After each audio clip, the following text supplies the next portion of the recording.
मग एखादा स्पर्धक म्हणेल मी सुरात गायलो, तालात गायलो, सगळं मी बरोबर, मग मला बक्षीस का नाही? कारण की तुमच्याकडे तीच 5 मिनिटं असतात. त्या 5 मिनिटात तुम्हाला तुमची गायकी दाखवायची असते. आम्ही इथे तुम्ही किती चांगले गायक आहात नाही, सगळेच चांगले गायक आहेत, प्रश्नच नाही. पण आमच्यावर तुम्ही कशी छाप पडाल, तुमची गायकी, तुमच्या हरकती, तुमच्या जो आवाजाचा लहेजा आहे तो तुम्हाला कोणतं गाणं सूट होतं. काही जणांचं असं आहे की त्यांचा लहेजा वेगळा आहे आणि गाणं वेगळ्या जॉनरचं चूज. गायले सगळेच चांगले, सगळ्यांसाठी जरा जोरदार टाळ झाला पाहिजे.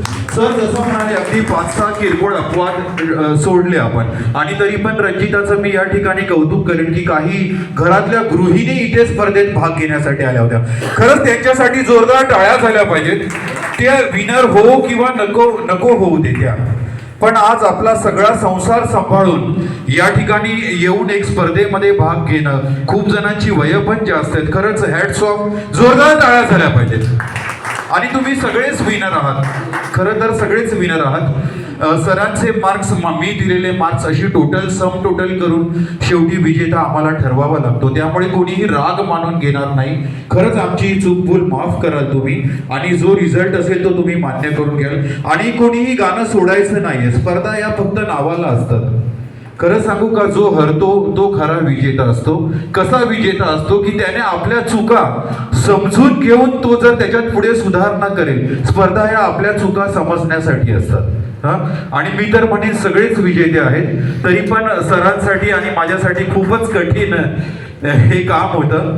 आणि त्यातल्या त्यात आम्ही म्हणजे प्रत्येक बक्षीस आम्ही विभागलेलं आहे, कारण की गत्यंतर नव्हतं. स्पर्धक एवढे जबरदस्त होते की अगदी, आणि जर कोणी थोडंसं जरी पुढे मागे राहिलं असेल, 19-20 अर्ध्या मार्काने, 1 मार्काने एखाद दुसरा पुढे मागे गेला असेल, तरी माझ्या आणि सरांच्या संगनमताने मी सरांची परवानगी घेऊन या ठिकाणी निकाल जाहीर करतो.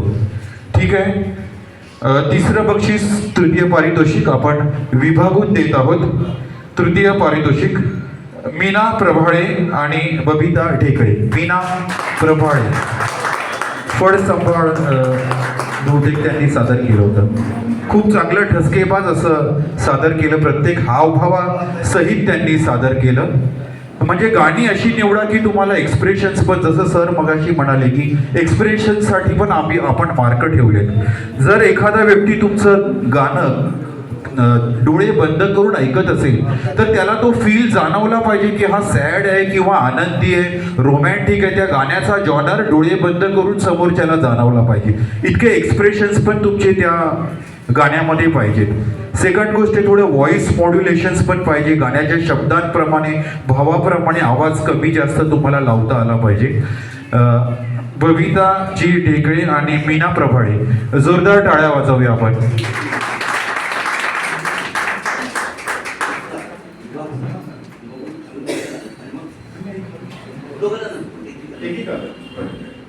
एकेकांना आपण या रंगमंचावर आमंत्रित करूया. बबिताजी ढेकळे. तृतीय क्रमांक, टाळ्या जरा जोरदार झाल्या पाहिजेत.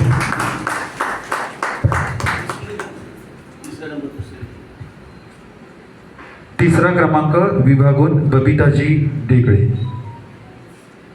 गरुडवाली ए इथली गरुडवाली. हा, टाळ्या जोरदार झाल्या पाहिजे.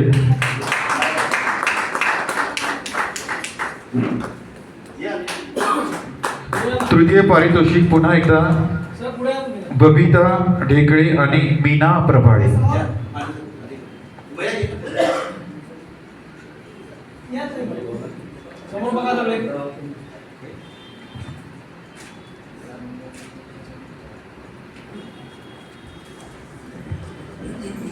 मीनाजी प्रभाळे, तृतीय पारितोषिक.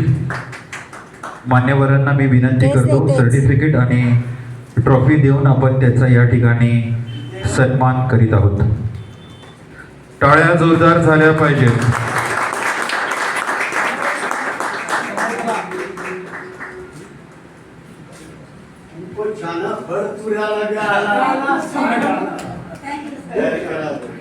खूप सुंदर, खूप सुंदर. द्वितीय पारितोषिक.